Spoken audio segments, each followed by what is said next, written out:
when you're trying to get someone to adopt the same view as you, or to view you in a certain way, you can either just be authentic with them and allow that to naturally take its course. And I think that is always the best way to do things. I would always prefer for someone to think well of me because they actually know who I am, as opposed to presenting a facade and having them have an opinion of me based on that. So I want to sort of preface it with that. But people who are, disinterested in that and who just want a result, there's certain psychological ploys that can be used to manipulate people. And the Benjamin Franklin effect is a good example of one of those.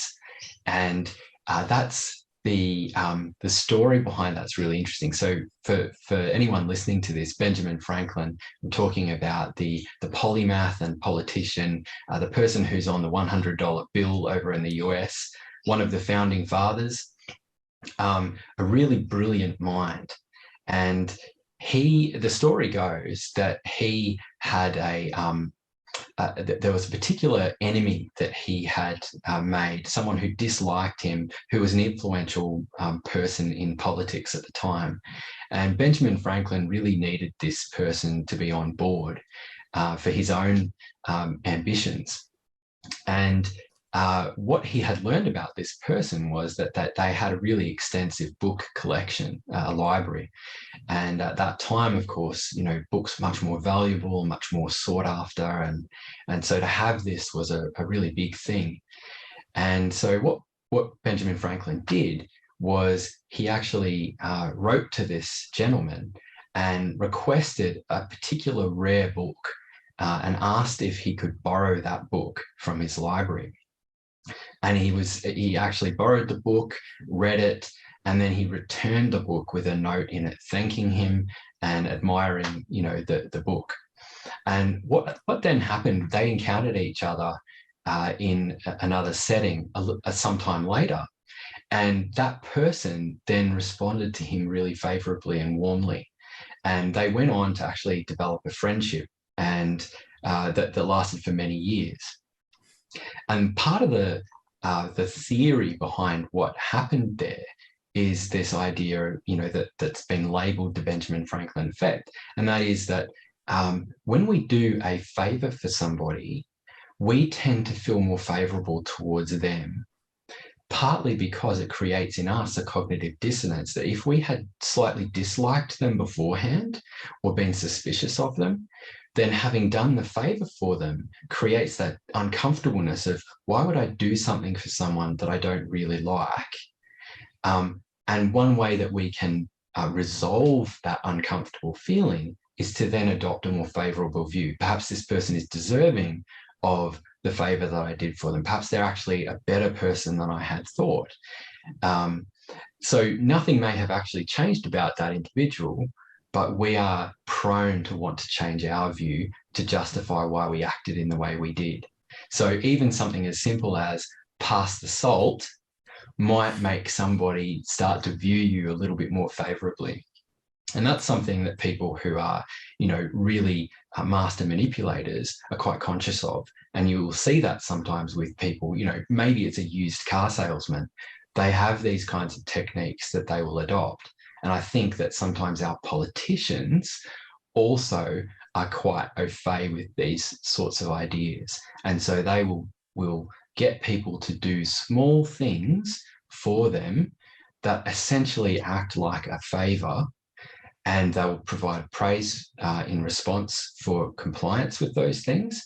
And they will then actually cultivate more favourable views towards them from people who may have actually held them with some sort of, disdain or suspicion beforehand. I think some of them know very well what they're trying to achieve, and they're actually using really effective means to achieve that. Because if the end goal is power and control, then and the ends justify the means, then I don't think that there would be much concern about the detrimental effects that can come about as a consequence.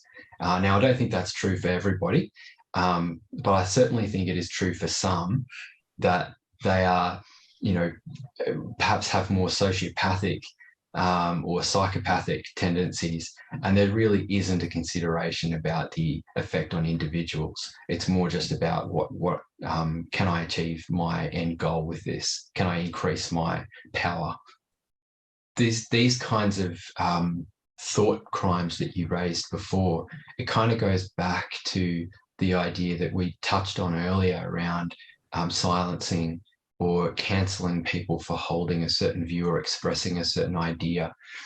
I think it's really dangerous, because even if we disagree with somebody very strongly, we perhaps even think that their view is dangerous or offensive, I think that people need to be able to express those things openly and for debate and discussion to occur. Because the risk of doing otherwise is that if people can't speak their minds, then they can't think. We actually end up controlling what people think. And this sort of goes back to my work as a therapist. When I'm working with someone one-on-one, the preconditions for successful therapy is that alliance that you have with therapist and client.